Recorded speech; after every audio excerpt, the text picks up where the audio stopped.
వెరికోజ్కి అంటే ఒకసారి సర్జరీ అయిన తర్వాత పోస్ట్ సర్జరీ లేకపోతే ప్రీ సర్జరీ తీసుకోవాల్సిన జాగ్రత్తలు కానీ ఏమైనా చెప్తారా ఒకసారి?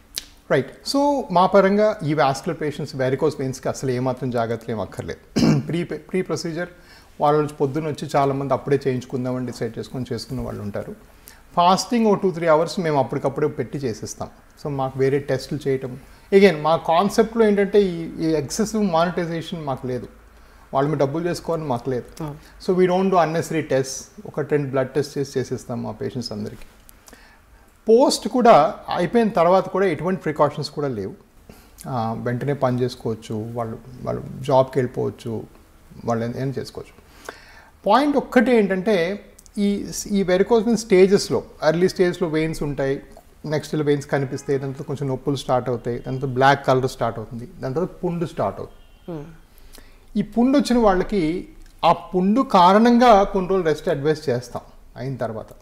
So when I say it is no real post of care, what I mean is from మీరు ఎలా వచ్చారో అలా పంపిస్తాం మిమ్మల్ని, అది కరెక్టే. బట్ మీరు వచ్చిన స్టేజ్ కూడా మ్యాటర్ అవుతుంది. కరెక్ట్. సో చాలామంది కాళ్ళు 4 సెంటీమీటర్ పుండు పడిపోయి నొప్పితో వస్తారు. అలాంటి వాళ్ళు డెఫినెట్గా ఒక 10 రోజులు రెస్ట్ తీసుకోవాలి, కాళ్ళు కట్టుకోవాలి, మందులు తీసుకోవాలి. సో మేము మామూలుగా ఫస్ట్ సింపుల్ కేసుకి అయితే మందులు కూడా పెట్టాం, 3-4 డేస్ పెడతామంతే పంపించేస్తాం, చిన్న ఓరల్ యాంటీబయాటిక్.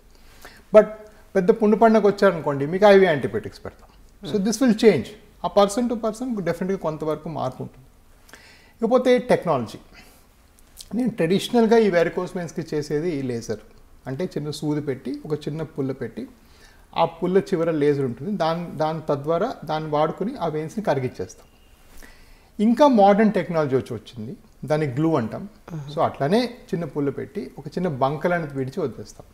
అది చేసుకుంటే మరీ వెంటనే వెళ్ళిపోవచ్చు. అంటే లేజర్ తర్వాతనే 1 అవర్కి వెళ్ళిపోవచ్చు.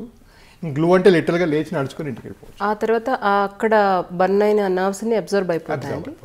ఓకే. సీల్ చేసేసి బర్న్ చేస్తాం, ఆటోమేటిక్గా లోపలికి వెళ్ళిపోతాయి. అగైన్ ఇది ఒక పెద్ద మొదట్లో వచ్చిన కొత్తలో డౌట్ అందరికీ, అదేంటి ఒక కుట్టు లేకుండా మీరు చేస్తున్నారు, మా ఊర్లో అసలు మీరేం చేయలేదని చెప్పారు, వెనక్కి వచ్చిన వాళ్ళు కూడా ఉన్నారు. నేను బాబు మీకు ఇంకా అడ్వాన్స్ సర్జరీ అయింది, న్యూ టెక్నాలజీ, చాలా రోజులు it took me long time convince them. ఇప్పుడు కూడా అడుగుతారు, అదేంటి మీరు కుట్టేయలేదు, మీరే చేశారా, కుట్టేయలేదు, అది ఎలా అవుతుంది, ఆపరేషన్ పడుకోబెట్టి లేపేశారా? అరే మీరు లేచే ఉన్నారు కదండి. సో పడుకోబెట్టం కూడా వాళ్ళని wide away, but still they have that doubt because they are so used the traditional surgery. Okay. But then I always believe best మనం ఇచ్చామంటే ఎప్పుడు కూడా మన recognition వస్తుంది. It's just a matter of. Hi, this is Isha Chavla. This is Manara Chopra. Hi, this is Kartikeya. నేను director తేజాని. Press the bell icon for more updates. For more such videos, please subscribe to iDream. For more videos, please subscribe to iDreams. For more videos, please subscribe to iDream. And you're watching iDream Media. Please like, share and subscribe to the channel. And don't forget to subscribe to iDream. Please subscribe iDream Media. Do subscribe to iDream. Subscribe to iDream Media. Do subscribe to iDream Media. Don't forget to subscribe. Click on the button below. Don't forget to subscribe to iDream.